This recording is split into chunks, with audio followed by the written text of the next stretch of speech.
Greetings everyone, my name is Sai. So, let's get one thing straight before we start. I love the original Deus Ex despite its faults. In fact, it's probably one of my favorite games. I also love Human Revolution despite its faults.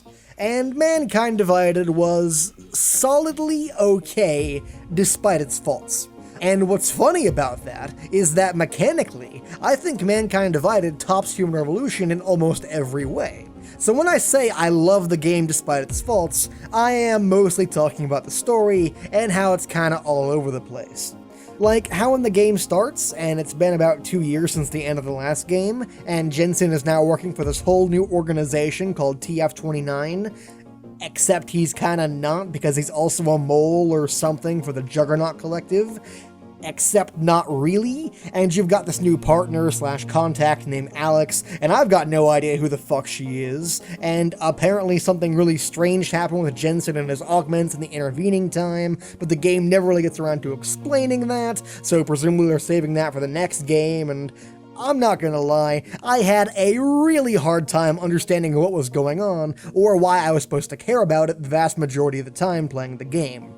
And the, let's say, confused writing really does come to a head in one specific mission I want to talk about, because it is, in my opinion, the absolute nadir of the entire game. No, not the bit inside the neural subnet, although that was a close second. I'm talking about Mission 11, confronting the bomb maker, and/or the heist.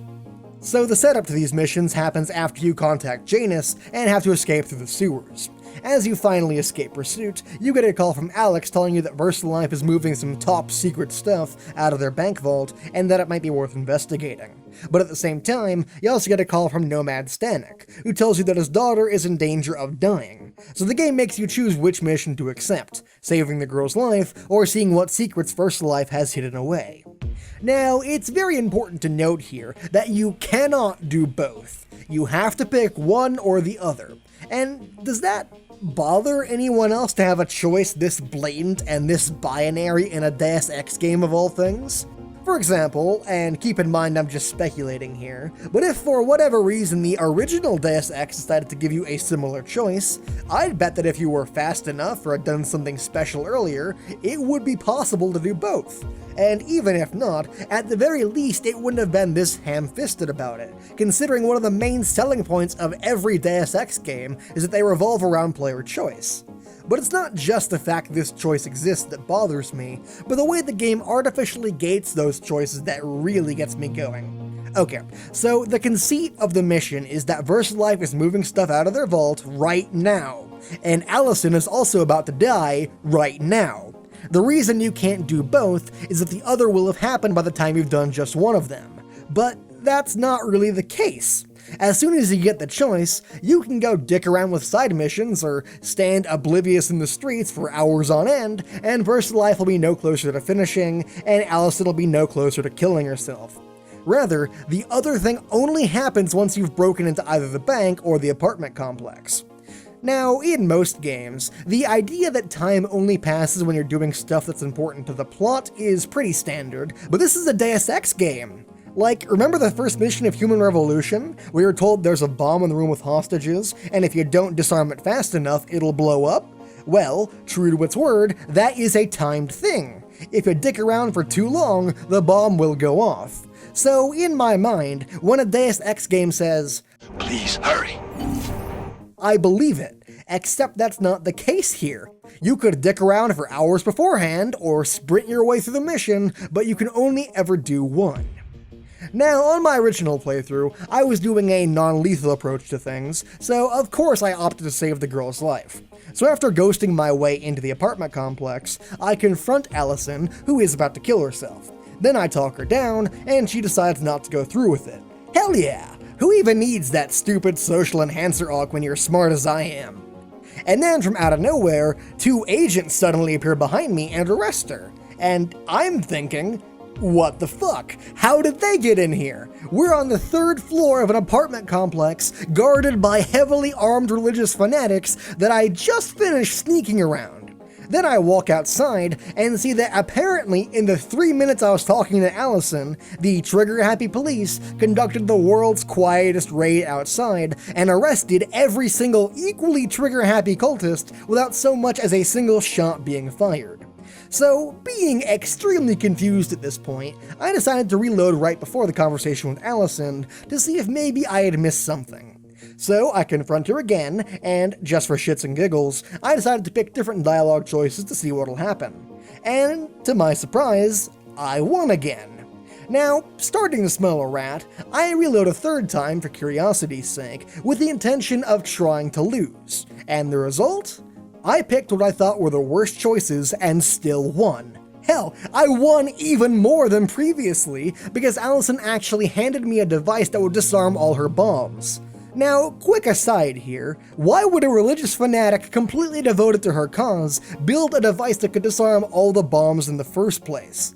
I mean, I built my computer, and at no point did I ever feel it necessary to install a button that could short-circuit it, but whatever.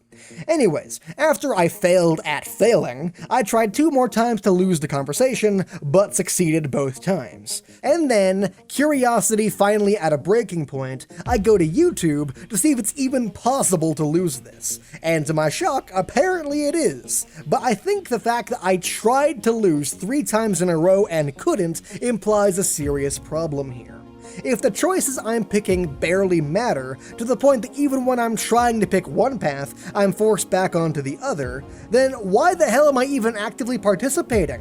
What's the point of setting me loose inside a labyrinth if 90% of the turns I can make lead to an exit? And going back to that bomb disarming device she gives you, that actually affects the final level of the game, and as it turns out, so does choosing to go to the bank, because you'll find an antidote to the poison that can save Miller and the delegates. So, not only does the game ask you to make a choice here, but by doing so, you're also making a completely different choice later in the game that you have no way of knowing about. And this is what I mean when I talk about the game having shitty writing, because this problem is fixed by literally 2 or 3 lines of dialogue. Like, imagine if Alex just said, "Adam, Janus hacked into the bank's secret files or whatever, and the vault might have a way to cure the orchid poison. But Alex, Allison might know a way to disarm the bombs." Bam! All the consequences have been laid out, and that problem's fixed. Of course, none of the things I've mentioned by themselves are that big a deal, but when viewed all together, and in the context of being in a Deus Ex game, you see just how unlike the rest of the game this mission is. It's got shitty writing, characters appearing out of nowhere, plot holes, conversations you can sleepwalk your way through, and the game not properly explaining what the outcome of the choices you make will be.